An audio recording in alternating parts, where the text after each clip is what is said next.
Շնորհակալություն, հարգելի գործընկերներ, նախ շնորհավորում եմ ձեզ, պարոն Ռուբինյան, ազգային ժողովի նախագահի թեկնածու առաջադրվելու իմ քաղաքացիական պայմանագիր խմբակցության կողմից եւ նաեւ շնորհակալություն եմ հայտնում ձեզ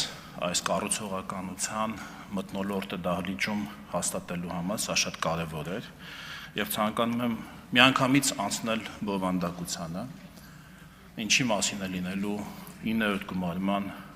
խորհրդարանի քննարկման հիմնական հարցը, որ հարցն ենք, ընդհանրապես մենք ինչ հարց ենք հիմա քննարկում, կարող եք ասել, քանի թուրք ես տեսել Թուրքիայում, քանի ռուս ես տեսել Ռուսաստանում, քանի անգլիացի Անգլիայում, այս ինչի մասին է, Սակալովը ինչ է անում, Թրիփը ինչի համար է, այս ինչ հարցեր են, ժողովուրդ ջան, այս հարցերը մեկ հարցի ածանցյալ հարցերն են եւ 9-րդ գումարման ազգային ժողովը քննարկելու է ընդամենը մեկ հարց Հայաստանի Հանրապետության արտաքին քաղաքականության հիմնական հարցը եւ այդ հարցը հետեւյալն է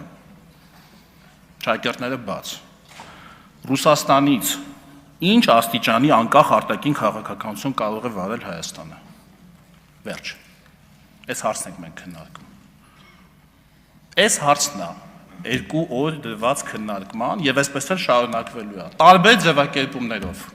քանի թուրք ես տեսել Թուրքիայում ինչի այդ հարցը այդքան քննարկվեց երեք դարձավ տենց հումորի առարկա տենց մեմերի առարկա ինչու որովհետեւ դա կտրած հարց է դա կիսատ հարց է առաջի մասը կտրած հանած է այդ հարցի որովհետեւ անհարմար կլինի ամբողջական ձևակերպել իսկ իրական հարցը հետեւյալն է առանց ռուսների իմացության քանի թուրք ես տեսել Թուրքիայում առանց ռուսների իմացության առանց ռուսներին տեղյակ պահելու քանի թուրք ես տեսել դա է նախադասությունը բայց քանի որ չի ամոթ է տենց հարց ձևակերպել ուղղակի առաջի մասը կտրել գցել են մնացել է երկրորդ այսինքն բան չեն երեխաներ չենք էլի Հոյրանք այդպես հարցը չէին ձևակերպի, դա հասկանալի է, չէ՞ զավեշտալի հարց է, բայց ինչի՞ է զավեշտալի, որտեղ կիսատ է։ Կտրել գցել են ու չեն հաջողացնել նոր ձևակերպում տալ դրան։ Նույնը վերաբերում է Թրիփին։ Ինչ խոսակցություն, որ տեղի ունենա Թրիփի մասին, պարոն Մանուկյանն է, չէ՞, Սակալովը եկավ թուրքերի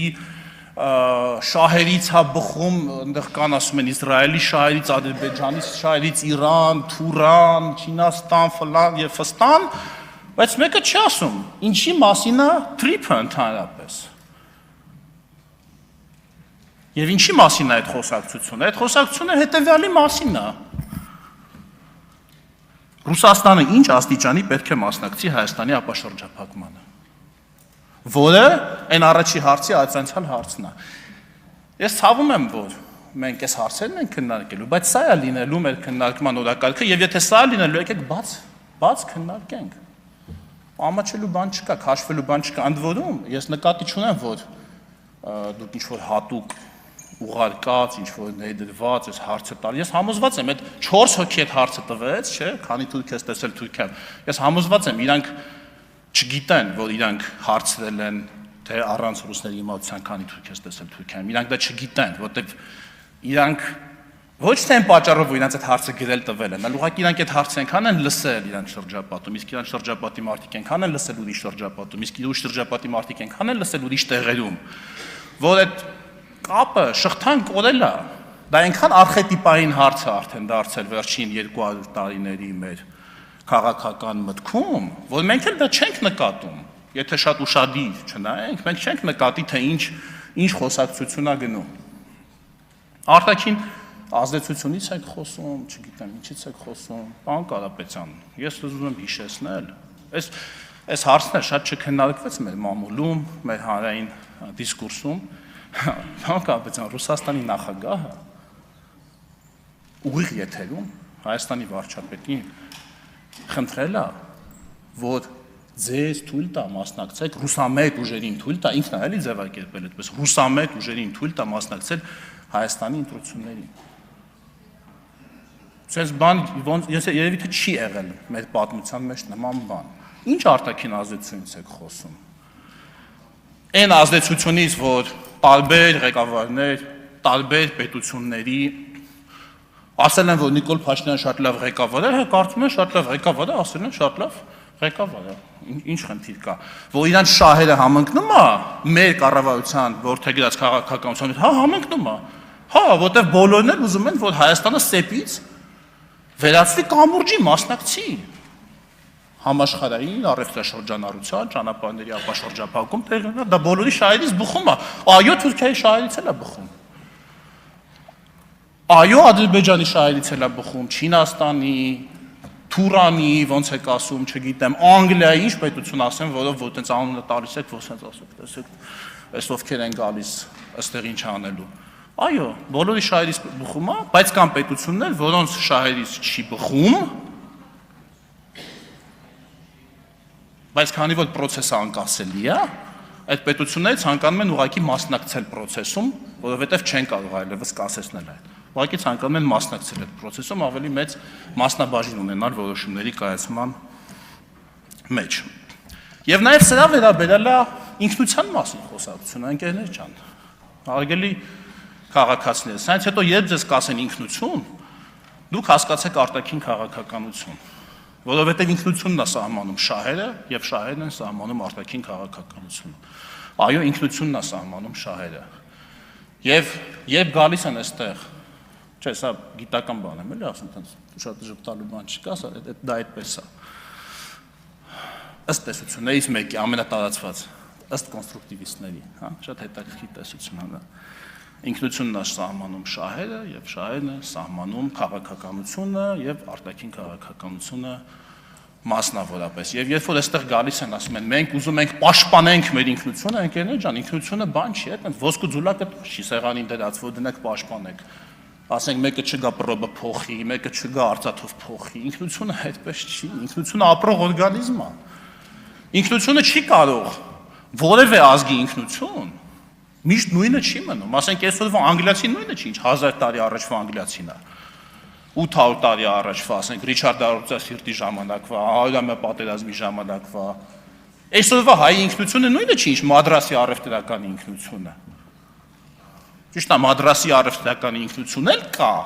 աշխարհում, ոչ Մադրասում, ուրիշ քաղաքներում, այդ ինքնությունն էլ կա։ Գաղթել է, ինքնությունները կարող են նաև գաղթել։ Բայց մենք պաշտպանելու ենք մեր պետական ինքնությունը,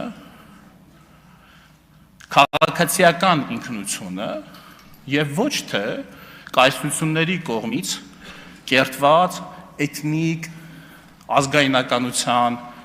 վրա հենված ինքնությունը, այլ քաղաքացիական ազգայնականության կամ քաղաքացիական ինքնությունը, քաղաքացիության ինքնությունը, այն ինչի հետ կապված, պարոն Կարապետյան, ձեր հորեղբայրը լուրջ խնդիրներ ունի, որովհետև ընդհանրապես մեկից ավել անձնագիր ունեցող մարդը,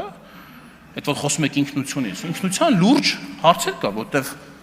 կարող են առաջանալ իրավիճակներ, որ այդ մեկից ավելի պետությունները, որի անձնագրի կարող է որ դու ես, ունենան հակասություն, օրինակ պատերազմ են իրար դեմ։ Որ պետության կողմից դու պիտի լինես, եթե դու մեկից ավելի պետության քաղաքացի ես։ Հիմա եթե Ռուսաստանն ու Կիպրոսը մի խնդրեմ ունենան, ասենք։ Չէ, բայց կարա չէ լինի։ Չէ, հիմա ասենք Ռուսաստանն ու Ուկրաինան ունեն, չէ, խնդրեմ։ Հաստատ կան, չէ, մարդիկ, որ Ռուսաստանի քաղաքացի են, կամ Ուկրաինայի կան, չէ։ Հիմա ինչ պիտի անեն, բայց ընտրեն, նրանք Ռուսաստանի կողմից են, թե Ուկրաինայի կողմից են։ Կարա դες բան։ Այսինքն կարա չէ, հենա կա, մեր աչքի առաջ կա։ Մեկը ընտրելա, որ ինքը Ուկրաինայի կողմից է, մեկը ընտրելա, որ ինքը Ռուսաստանը։ Դրա համար է դրված օրենքում, որ չի կարող падգամավորը, վարչապետը լինի մեկից ավելի քաղաքացիության կրող, որովհետև ինքը չի կարող ունենալ մեկից ավելի շահերի կենտրոն։ Շատ պարզ է, ինչ ինքնության մասին աստեղ խոսակցությունը։ Եթե դուք նման խնդիրների առաջ եք։ Այսպիսով ես առաջարկում եմ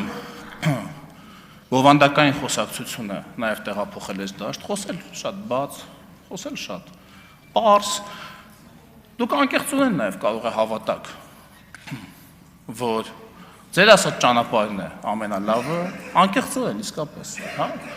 Բերենք այդ փաստարկները առանց այդ բաների, էլի, քանի թուրք, քանի ռուս, քանի ադրբեջանցի, բերենք փաստարկները, դնենք, վերլուծենք, թրիփի մասին ենք խոսում, թրիփի մասին մենք բացատրեք ոնց եք պատրաստվում, օրինակ, չգիտեմ, Չինաստանին բերել, կպցնել թրիփին կամ Դուք եք դա ասել, թե մյուս քաղաքական ուժը արդեն չեմ։ Քննարկենք, հասկանանք, շատ լավ է, որ արդեն տրամադրվել եք բովանդակային քննարկման, բայց եկեք անցնենք բուն բովանդակությանը։ Շնորհակալություն։ Շնորհակալություն, պարոն Եղոյան։